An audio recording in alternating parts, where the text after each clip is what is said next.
All right, y'all. Welcome to another show of Politics of Politics. Politics of Politics. You decide.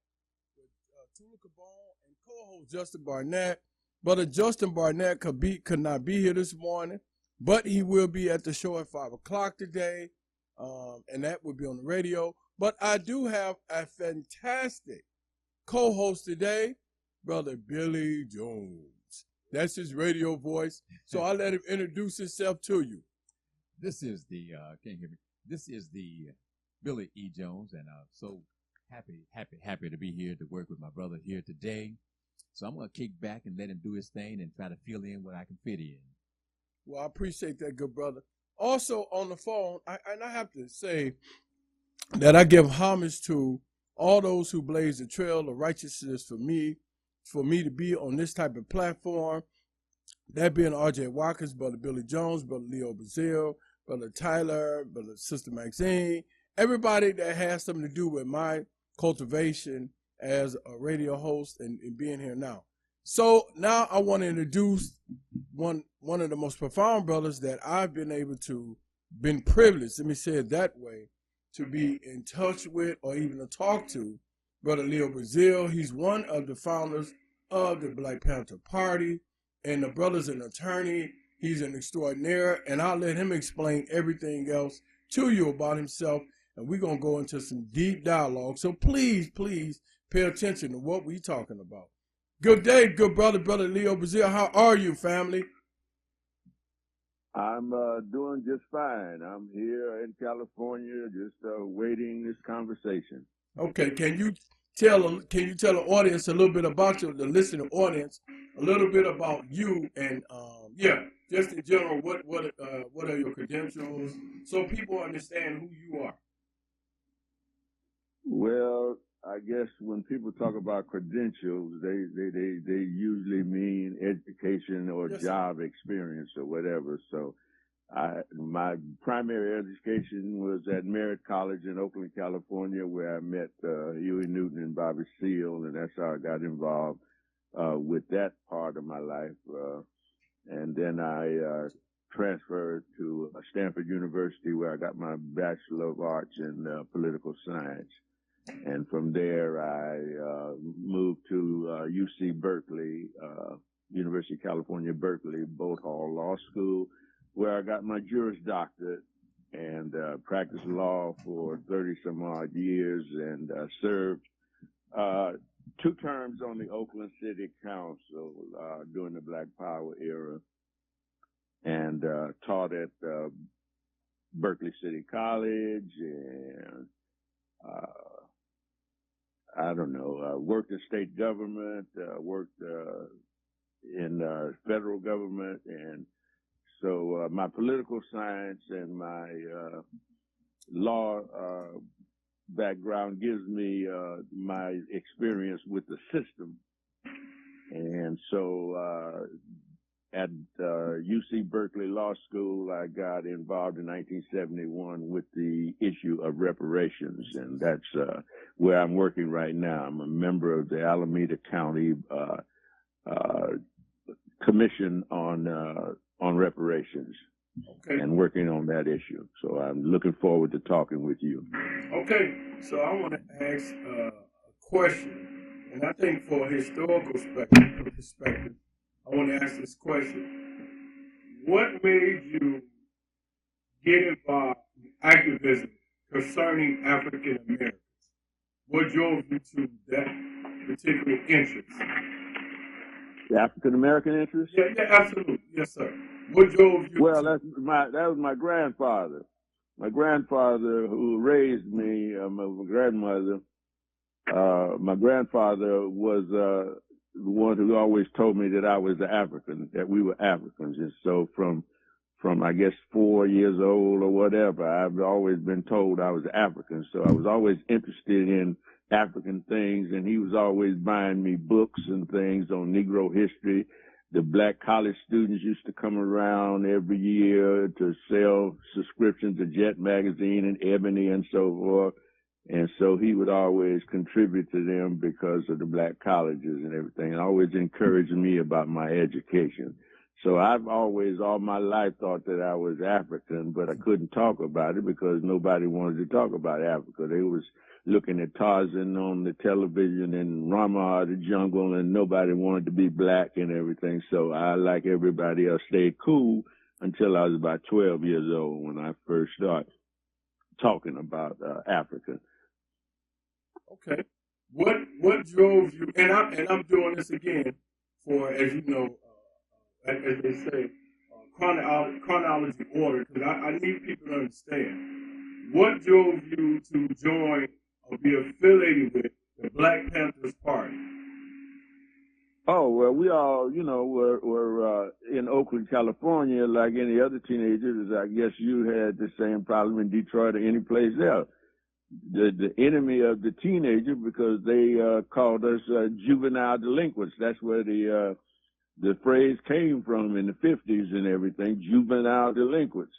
And so the police was always harassing us and everything. Sunday afternoon, with nothing to do, you're out of school, church is over, you're walking just down the street with your boys kicking it, and here come the police pull up. Next thing you know, he's patting you down, searching you, or calling you nigga, or doing, whatever. And so we never had any simpatico with the police.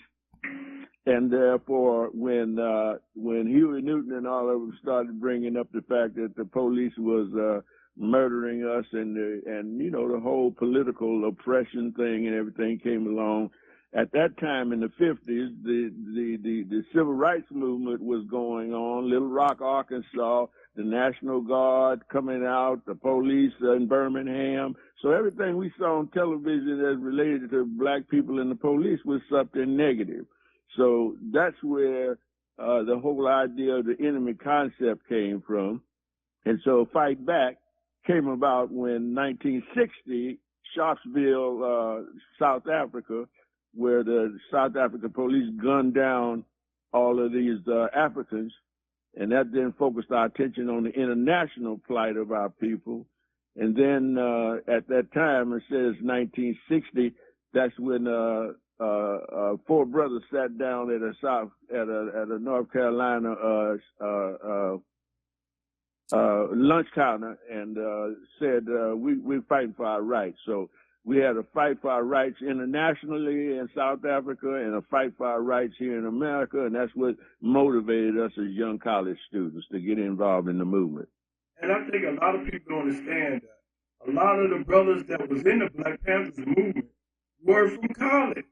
They were young brothers who started the Black Panthers movement.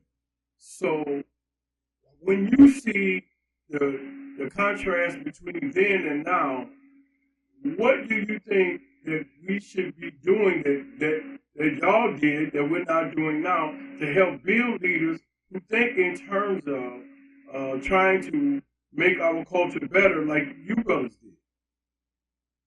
Well, I can't answer that. That's why I wanted to be in contact with younger brothers like you to tell me what y'all are doing out there. I don't go to meetings or hang out at the party places or whatever. So I don't know what y'all are interested in or talking about or whatever. All I know is we laid some tracks down, and you can follow those tracks if you study them. But if you was not studying and have no idea what we were all about or what went before you, then how can I just sound like an old man preaching to you if I came to your party spot and say, hey, man, let's talk about what's happening in Angola, or let's talk about what's happening in the Congo, or what's happening with Patrice Lumumba.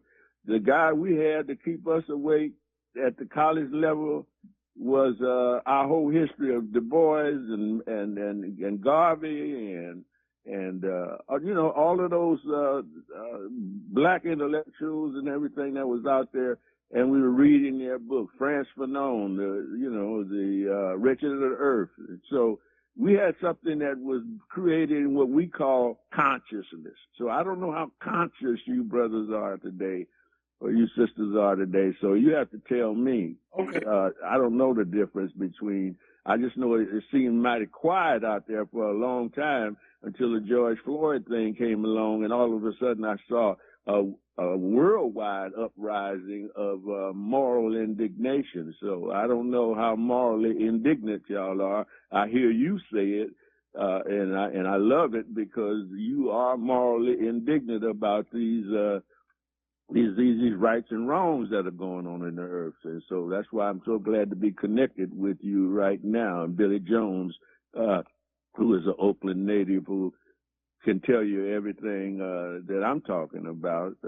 Billy hooked me up with you because he thought we would be able to make some hay together. I agree with that. I think that, well, I can tell you what's going on as far as back then the brothers and sisters could read in school. Y'all had a sense of pride about learning and educating yourselves. What has happened since then is that a lot of these brothers in these urban areas can't even read at a proficient rate. And I think it's intentional. So if you can't read, you can't learn. If you don't know what's going on in your community. And what I've stated, good brother, is that if you do not teach a black man how to read, you are intentionally creating a criminal in the long run. Because you got to learn how to survive. Back then, you brothers had people pushing you to go to school, educating you going to school. And then, if you look at, as you mentioned, COINTELPRO, what happened in infiltrating and destroying the black movement, so we have what we have now. That's what we have. What? A bunch of people calling each other derogatory names. We can't agree on nothing. The music we play sometimes is very shameful, to say the simple, to say the least. So I would say that, yeah, you should probably go to some of them parties and preach, good brother, because we need your voice out there. And you would be shocked how many brothers and sisters would be embracing, now let me just say this in general, brothers, sisters, and humanity need to hear your voice as an individual who legitimately participated in the struggle. Because you are the one that give us the fuel and fire to run with. So I don't ever want brothers to think that because they are seniors, like yourself who's wise, that brothers ain't gonna listen. That's just simply not true. And let me say this too, I grew up in the South, I didn't grow up in Detroit. I'm from the South, but I'm just migrating to the city. So call me a hybrid. But I'm just saying in general, good brother, I've studied the movement. I studied because I needed to learn, because I dealt with racism in the raw. I was hit in the face with an axe hammer by a white guy when I was 16 years old. He hit me in the face and called me the N-word. I've been spit on. I was intentionally miseducated. So I went through the 60s in where I grew up in the South. So I get it. But we need you, brothers, to do what you're doing now, right? Because without y'all, my people perish for lack of knowledge. So if you don't tell me, how would I know? You know what I'm saying? If you don't tell me, how would I know? So I'm asking you, like I'm interviewing you now, this is recorded. You think I'm not going to share this? Because this is history in the making. People love hearing what you have to say, good brother. So I'm asking you and whatever you brothers did in the 60s, that needs to be reinstituted now in order to motivate us. We don't even know what a man is. We've been confused about that, right? Is it a beta male? Is it alpha male? Back then, they put some brothers on TV like you. They don't do that now. They give us a washed-down version of a black man. Mm-hmm. Either he got to be LGBTQ, I ain't knocking that, or he got to be super sensitive. He cannot be a brother that has some type of strong attributes about himself. So there's a big difference as far as that, but I just wanted to share that with you, that I can say, if you was in Michigan, I would meet with you every day. Every day we'll be doing something. If I ain't called, because your knowledge is so important. You know what I mean? So I don't want you to feel that, that brothers will listen to you at a party. Absolutely incorrect. I totally want to put that out there. Okay, so I had to say that. You asked me, so I shared it with you. So now let's move on to the reparations. What motivated you in 1971 of all times, under the Nixon administration, which we know he employed what they call the Southern Strategy, what encouraged you to say, okay, we need to fight for reparations in 1971? Well, we had went from being Negroes to being black. And so black consciousness in the 1960s is what we got. And with that consciousness came our internationalization of our awareness. And so the Vietnam War was something that was going on, and the Civil Rights Movement was something that was going on.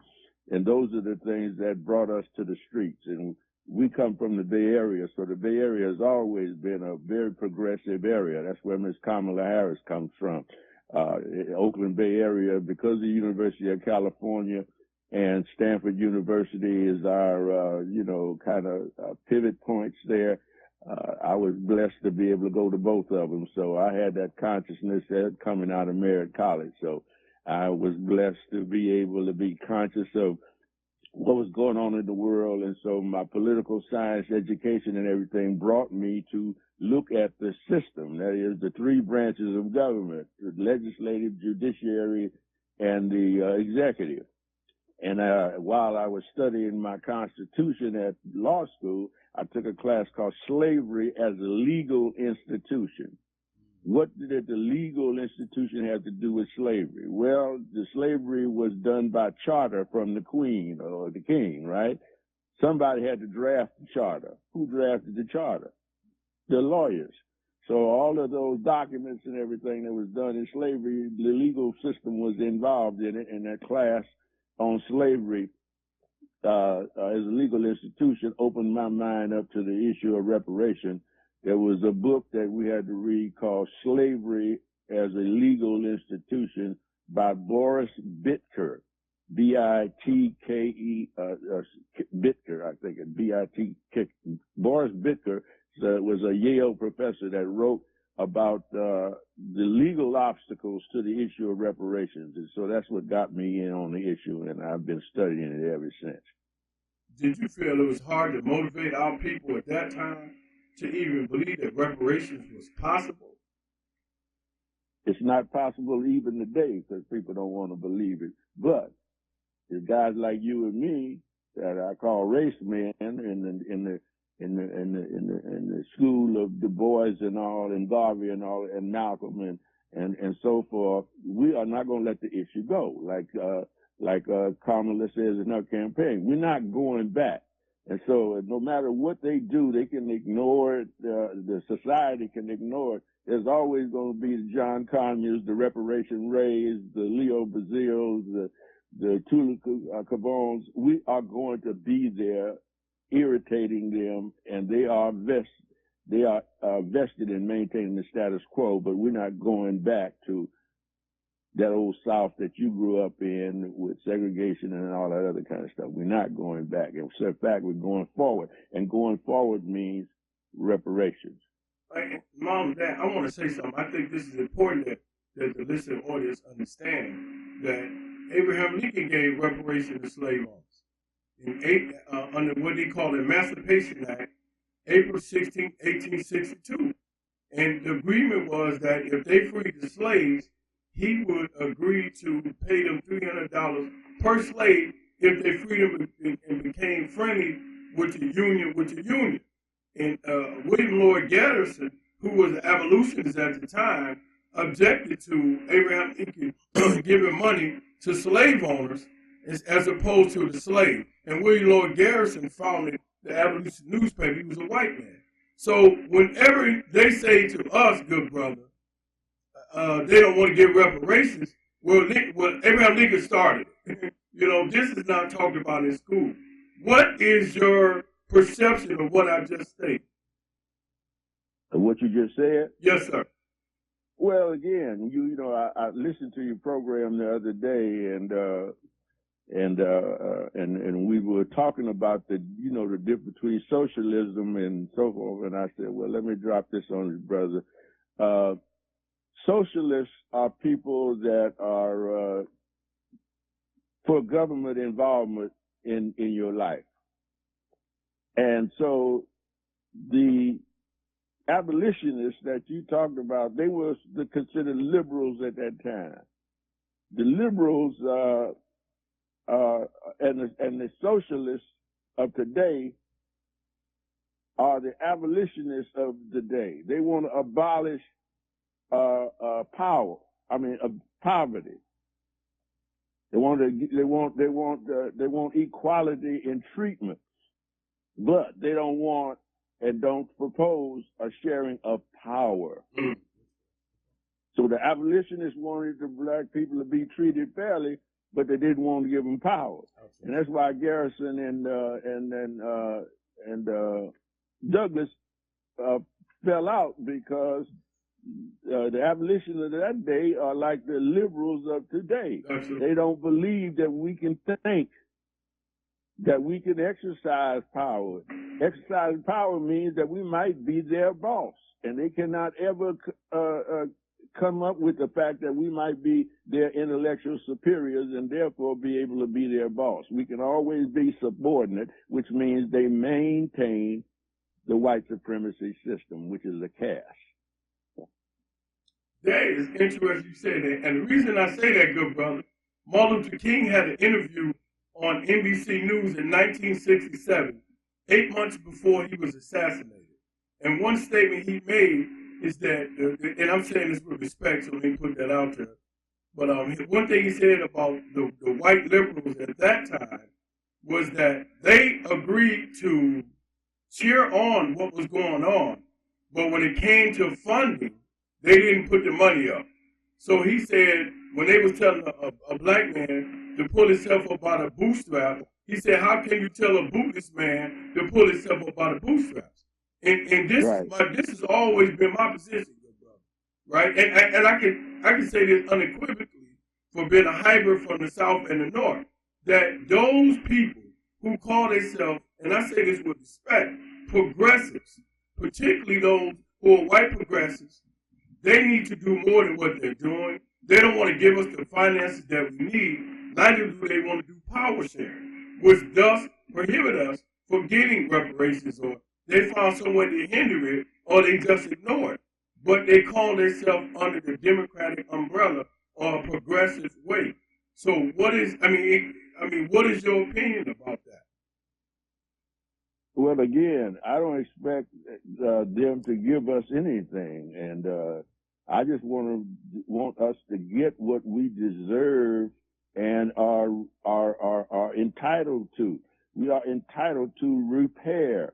The government did a damage to us. They ran the stop sign and crashed into our car. So now they got to fix our car. So that's us.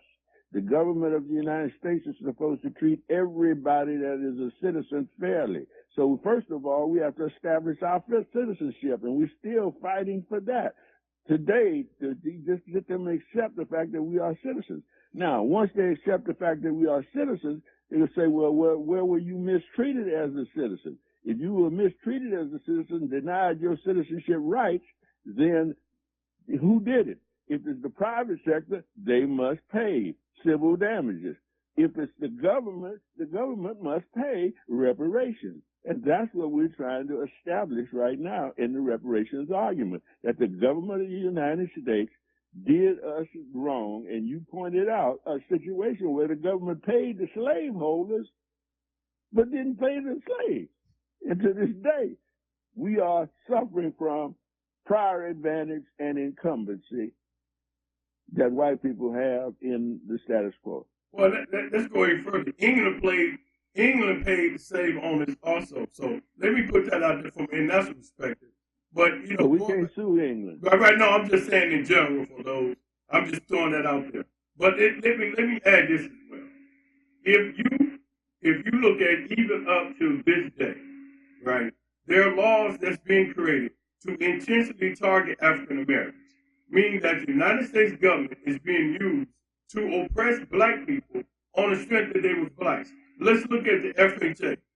1939, the FHA was, 1934 or 5, the FHA was created. 1939, they created a book outlining what redlining was. That's why we couldn't get housing. And but in 1900, by 1928, we had, by 1934, we had 130 banks. Between 1900 and 1929, there was 88 banks that we had, right? So by 1934, 35, they was gone. So the government has been instrumental in contributing to the destruction of African Americans. Even if we look at Jim Crow, the laws, the same for equal. The reason I'm saying this, right? If you eliminate the obstacles that the United States government put forth to perpetuate and uphold the human trafficking and oppression of African Americans, we would be better off than where we are now. So, absolutely, that's why we want to be restored. Well, I mean, let's even go here. Let's look at what's going on with the abortion issue. The United States Supreme Court made an issue, and people are outraged about it. They say, hey, man, the government can't do that. And you got people that's paying attention to it. If you're saying that about the abortion issue, why can't we acknowledge that the enslavement of African Americans, depriving them of 400 years or 200-some years of economical success, or to be able to use their money, the money that they work for free for, you can't give their ancestors that money, but you're worried about that issue. So, and the reason I say that, because people are galvanized about what they focus on issues that motivate them, but they won't focus on issues that motivate us from a humanitarian point of view. And what I say to good brother, if we're American citizens, then treat us like that. And if we're not, tell us we're second class citizens. And okay. There's no way possible. I said this, but look at the Dred Scott decision. I know. In answer to your question about citizenship, what did Justice Taney say in the Dred Scott decision? You're familiar with that, right? Absolutely, that a white man is not bound to respect any right, and I'm paraphrasing, any right that black people, it was not or respect. That a black man had no rights that a white man was bound to respect. Absolutely. And that we was 3/5 human. And that's the Supreme Court of the United States. That was coming out of the mouth of the Chief Justice. So again, there's the judiciary branch of government denying us our rights. And that even though they've overturned that in terms of judicial things, it's still not overturned in the mind of white supremacist society and in the minds of what they call them, the militias and all the rest of them. They have no respect for your rights, and they never will. Well, I'm a person that believes, and I tell people all the time that if you want to give somebody that's not African American a litmus test, ask them about reparations. And if they begin to dance around that issue, then ask them, would you like to enslave? When people tell me they don't agree with reparations, I said, well, won't you come work with me for 10 years for free, and I got complete control of your body, your autonomy, and your family? You know what they say? Oh, I don't want to do that. So it's okay for what happened to us, though. But you don't want to be under the same restrictions that African Americans was. So you need to question your morality or your dignity about, are you really in support of humanity for all, right? And that's just what I believe, because to me it's a no-brainer. In 1988, Ronald Reagan gave what? Gave reparations to Japanese Americans for what happened to them in 1942 in the deterrent camps when the Japanese dropped the bombs on Hawaii, right? So Americans get reparations to Native Americans for the repair of their, and they still get money for that. But you can't give African Americans money? I don't understand that, good brother. Go ahead. Because, again, you asking me to look at you as a human being. And I can't do that because from the beginning when we put the Constitution together, you were only 3/5 of a human being. That's the best that the liberals could extract from the conservatives, that we would be 3/5 for the purpose of representation and taxation. So if you have it ingrained in your society and your ethos that this person is 3/5 of a human, this is what we're fighting for still today. First of all, before we can talk about reparations, you got to first of all say that we are human. And if you say we are human, then you got to say we are citizens. And that's what Judge Chandy said. We got no rights that the white man is bound to respect. So you ain't gonna never be no citizen. The people that rose up against that Dred Scott decision was not to enslave, because we didn't have no problem being enslaved. We didn't have no rights. It was the free Negroes that he was going after when he said a black man. He didn't say no enslaved man. He said a black man. So to this day, we still are not citizens. And until we can go and vote, that's what John Lewis, Voting Rights Act, and all that other kind of stuff is all about. We're still fighting that battle. And once we become citizens, then you say, well, all citizens have certain rights. The government violated those citizens' rights, and the government must repair the damage that the governments have done, state, federal, and local. Let me ask you this. Do you feel that, and I have to put this out here, why is it that it's so hard for those whites who oppose reparations to, I mean, and I'm asking you for your opinion. I kind of have one mind. Why is it so hard for them to say, yeah, we should give African Americans their reparations? Because they send money overseas all the time. Let me be clear about that. They don't have a problem with that. Why is it that for those whites, people who oppose reparations, again, why do you think it's so hard for them just to push the reparations agenda? It's so hard for them because, again, they have been acculturated into this cult of white supremacy. And therefore, they don't think about you. White men don't get up in the morning and look in the mirror and see himself as white. You get up in the morning and see yourself as black and all that comes with that blackness.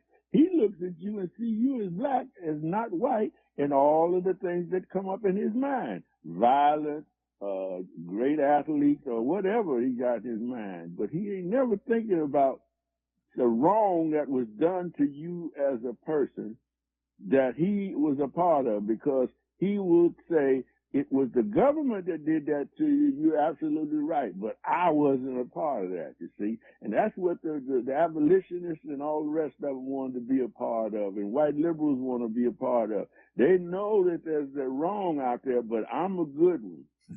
I didn't have participated in that. You say, well, I'm appealing to your morality to use your vote to help right this wrong. And put this reparations, I support reparations sign on your front lawn. He said, oh, no, I can't put that on my front lawn. I can tell you I'm with you and I'm not a part of all that, but I'm not going to advocate for it. Right. So I like that, man. So let me address that on the opposite side. That's an interesting statement they make when they do make a statement, because you wasn't there when they killed the Native Americans either in the 1800s, but you passed laws to get them money. So that argument has no merit with me. If you're going to give Native Americans reparations for what they came over and took their land, and human trafficking African Americans over to vote on it, but yet you give them money, their ancestors aren't here walking around with signs either. So you cannot have a system or have an analogy like that without showing that it's a hypocritical statement. Am I making sense of what I'm saying, good brother? You make it absolute sense. That's why in the 60s, one of the first things that we asked for back there was black studies. We wanted black history taught. We wanted the colleges to have courses to teach our graduating young minds and everything that there was this egregious wrong that has been done that needs to be corrected. And that's why they fought against it. They were fighting against that consciousness. And see, because you are conscious, you don't understand that the white man is unconscious on that whole thing. And he don't want to be brought to consciousness. That's why CRT, or not, what do they call it? I mean, that's what they affirmative action. Anything that we bring up that brings that mirror to them to look at their face, there's always going to be a backlash against it. Well, And that's why they're backlashing against reparations. And that's why the brothers in California could not get that bill passed through the California legislature in this session, because they didn't want to bring that backlash that is going to recur against Kamala. Because who Trump tells you is his number one fans and his base? The poorly educated. That is the people that don't know, and don't know means ignorant. They are not aware of this issue and don't want it brought up. And if you bring it up, they backlash against you. Well, talking about that, I openly stated yesterday that I apologize for making a criticism of the Black Caucus for not bringing that bill to the floor to be voted on September 3rd, 2024, because I didn't understand the strategic move they was making. But as you explained to me, had they did what they did with that bill and passed it, it would have been a backlash all over America against Kamala Harris, who also put a bill on the floor in the Senate for reparations for slavery. So in terms of that, I agree with you. But again, I think that we have to be the voice of our ancestors, and we cannot drop that ball. I stated we're not. We're not gonna ever drop it. As long as you're alive and as long as I'm alive, it's not gonna be dropped. We're gonna keep on pressing on. And they need to know that the struggle continues. That's what we say when we say the struggle continues. When we started off in 1960, we would have loved to have brothers like you with that level of consciousness and everything. And you are in your 40s or 50s or whatever. If you get to your 80s with me, I started in 1971. I'm glad you're here today with this consciousness and this understanding and bringing out all these points. You would be the best witness in the world if we could ever get this thing before the court. We could bring you in and say, why are you paying the Native Americans? Why did you pay the Japanese? So why did you pay us? And the FHA wouldn't let us have housing and redliners. All of the evidence is out there. We just can't get the platform to speak on it. And what we have to realize, in my opinion, is that, and when I tell people that when we have people who, because let's be honest, some of our own black people sabotage us. And you've seen that through COINTELPRO. So all skin folks ain't kin folks. That's my motto. Hey, look at this boy in North Carolina running for governor. Oh, and they done expose him. He said he was look at the athlete down there in Georgia. Look at Clarence Thomas. We got plenty of examples out there. Yeah, but I'm saying we have to, and when I tell black people, because I'm going to be honest with you, good brother, and I seen the thing you sent me with your brothers talking. I don't care if a person do marry outside race. I'm not caught up on that. What I'm caught up is what can you bring to the table to help us move forward with our agenda. I don't care who you marry to, because how y'all brothers was in the 60s, when it came to black unity, black power, that was powerful. There was some meaning there until y'all was infiltrated, right? And they began to destroy the movement. That was by design. But when they said that, there was a sense of, okay, this is real. Now, they got all type of motives. So I can't go with that. So I have to see you prove by your actions. And I think this is important that I say this, that all skin folks ain't kin folks. And we have to be wary of that. Because if, like you said, if you say you're on my team, I say, well, put the reparations side of you, y'all. Oh, I can't do that. You're fired. you're fired already because I know you're not real. But I think that we have to realize, and I say this with respect, there are white people, I've met them, who are genuinely for us getting reparations, right? They're serious, but they're not going to put themselves out on the front line first, because of the consequences that they get backlash from their own culture and who they gonna lean on. So when we push the agenda like we supposed to, they're gonna come out the woodwork. I seen with George Floyd. Listen, I was out here marching with my sister. I seen all type of white people out there. They didn't care, had their signs, had their grandbabies, and they was getting backlash from white Republicans. But they did that because they knew we were genuine and we was pushing forth the agenda. I get tired of talking to our people who who say, well, you know the white folks ain't gonna, you don't want to do it. You know what? We can't ask somebody to do something we supposed to do for ourselves. The black man has to stand up and stick up for his culture. It's time out for us bootlicking and buck dancing and drinking and smoking weed, and that's it. Let's be more to it than that. But we are responsible for us, Brother Leo. This is how I think. And I think in terms of how the Black Panthers move, we have to stand up for ourselves. We can no longer rely on somebody to do something that we're supposed to do for ourselves. Reparations should be a cheering for. There's never been a person prosecuted for what happened in Emmett Till. There were 2 men prosecuted. They was exonerated. The woman had the arrest warrant. They never arrested her before she died. What happened to Rosewood? There's never been a prosecution. There's never been a person in the United States that was prosecuted for the lynching of any black man or black woman. Not one. And they showed their face. You cannot tell me that we do not deserve reparations. So we Well, got to we don't have to, like I said, those of us are not the ones who have to convince. Like my son, my oldest son, lived in Germany for 5 years, married a German girl. Okay, so it ain't about no race thing or whatever. But I just brings to mind when you brought that up that he was over there in Germany, and that I have a German daughter-in-law. Okay, now, but what brought to mind about Germany paid reparations to Israel for the murdering of all the Jews, right? Absolutely. But why are they Germany paying Israel money when Israel didn't even exist as a nation when the Jews got here? You see what I'm saying? Yeah. They're paying reparations to this day to a nation that didn't even exist.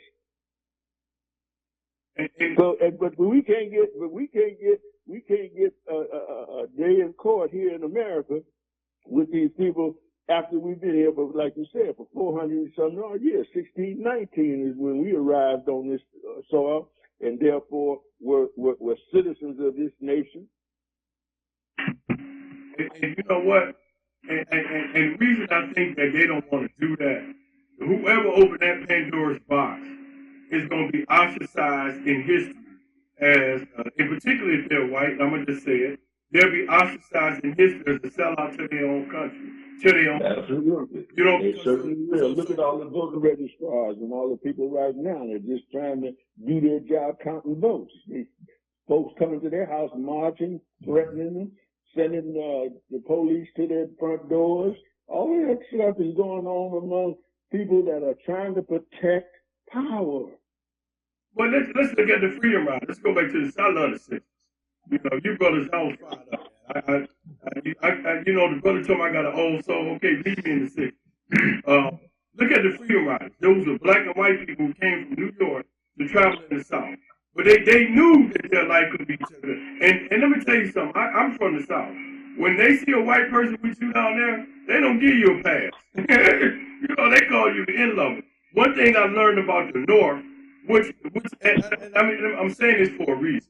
When it comes to reparations, right? Detroit has a bill pending right now for reparations. They're doing an evaluation trying to see, when if and how they can give reparations to African Americans. Well, we have to understand that racism is different in each part of the United States. California, y'all dealt with it strongly. In Michigan, it's a fox. You don't see it coming. It's like Malcolm explained, the fox and the wolf. The wolf is down south, the fox is up here, right? And because you don't see it. And what I've told people, we got a Democratic House, a Democratic Senate, a Democratic government. I said, if you want to really test the Democratic Party, tell them put a bill up for reparations on the Senate right now in Michigan and see if they'll vote up. You can't find one black person willing to do that in power right now. Not one. In Michigan, you can't find that. A so-called liberal progressive state. In California, it's a different ballgame. Y'all are more progressive as far as fighting for African Americans' rights. You're more serious about it and genuine. Up here, come on, man. All skin folks ain't kin folks. So the reason I put that out there because we have to, this is my opinion, good brother, that when we're fighting for reparations, we have to connect with people in each state as an individual sometimes to see if they're serious about pushing the agenda for it. whether he be black, white, Chinese, Arab, I don't care what you are. If you talking about connecting with me about fighting for reparations, let's get it. And another thing I think we have fought at, good brother, and see if you agree with this. When we have black people that come from other countries over here, and they try to distance themselves from us until they get in trouble, then they want to call Black Lives Matter. It wasn't called Black Lives Matter, we was out for reparations. I think when those black people come over here and they want to affiliate themselves with us, we have to give them that litmus test. You know what that is? Put the reparation sign in front of your yard. You know what I'm saying? And if they don't do that, we should question their genuineness. Do you agree with that? Yes. Well, see, the thing is that just like we had to bifurcate back in the day, we had the international struggles involving black people because the African nations were coming into independence, and that's why it was all in the news and to be talked about. Before that, we didn't have any idea of talking about the international situation. We just dealt with the civil rights thing, and that was the South. Those of us in the North, we looked at you brothers and our sisters down South on television being beat up and everything. We equated that with our being stopped and harassed by the police and everything and wanted to be involved with what's going on in the South. So we focused our attention and consciousness on what was happening to us in our relationship with the police here in the United States. But we didn't look at the international issues until we got that 1960 consciousness. Well, here we are today. We are looking at the issue of reparation, and we got to bifurcate it. And you've done an excellent job of pointing out that everybody that's black is not necessarily American and didn't go through what we went through in this country. But we have to have that sensitivity to the fact that those people come from countries where race is not an issue. Tribe is the issue. They confront race for the first time when they come here. And they say, "Oh Lord, I don't understand this race issue, and everything." All I know is that I'm from Nigeria, and you're not a Yoruba or Igbo. I don't understand what you're talking about Birmingham and Montgomery and Chicago and that kind of stuff. You see, and so all I know is that when I come in, I get admitted to Harvard. And I don't know that I got admitted to Harvard because Fannie Lou Hamer and all the rest of them suffered what they suffered. All I'm just knowing that I'm glad. So they use our Caribbean and African and even British and whatever diaspora people against us, and we have to have that conversation with them. So those are two family conversations that have to take place. And I like how you explain that because they do have a sense of ignorance, meaning they don't know, not in terms of being stupid. Ignorance of not knowing the history of our people, but what happens sometimes is they're forewarned by those who are so-called progressive liberals, whom happen to don't want them to hang around black people. They're studying what I call not critical race theory, I call it critical race truth. They study critical race truth. They say, don't hang out with that group over there. I'm telling you, and it be some of our skin folks who African Americans, or it be so-called white progressives. Well, Sandra, I don't think, or they're so-called, don't you hang out over there. So that discourages them from wanting to learn about us until they get a Rodney King beat down. Then all of a sudden, they get the Haitians coming over there eating cats and rats and bats.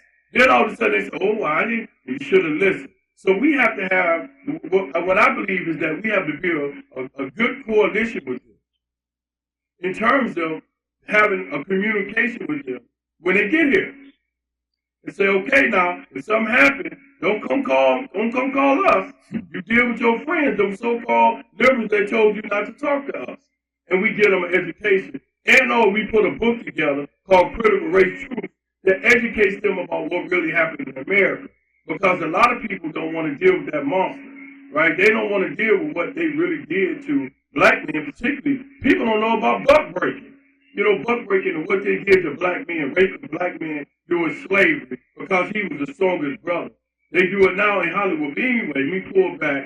But I agree with you, good brother. So what is a way you feel that we should be trying to align ourselves with the brothers and sisters who is not African American. Because I've explained to people, good brother, there's a difference between African American and being black, right? Because your parents might be from Jamaica and they might be from England that's black. They're not African American black. Because African American black means your ancestors suffered the Holocaust of black slavery in America. So your perception is different than theirs. They didn't deal with that type of racism. So how can you get connect with them to get them to communicate? Well, that's that's why I told you that you are important, because see, you bringing up an issue that normally wouldn't even be brought up. And so there'd be no discussion about it as seeing it as a problem that must be resolved within the family before we go out there in the world with our demands and so forth. So the fact that you bring that up is what we need to do, and we're going to talk about it now that you have brought it up. But see, you're not the father of this, because when we had our reparations hearings here in California, we said, okay, we're going to give reparations to black people. Here comes a woman testifying. She says, I'm black, and you can see that I'm black, and so forth. And I was born in Texas, but I was born and I was an orphan. I don't know who my mother was. All I know is that she had to be black because I'm black.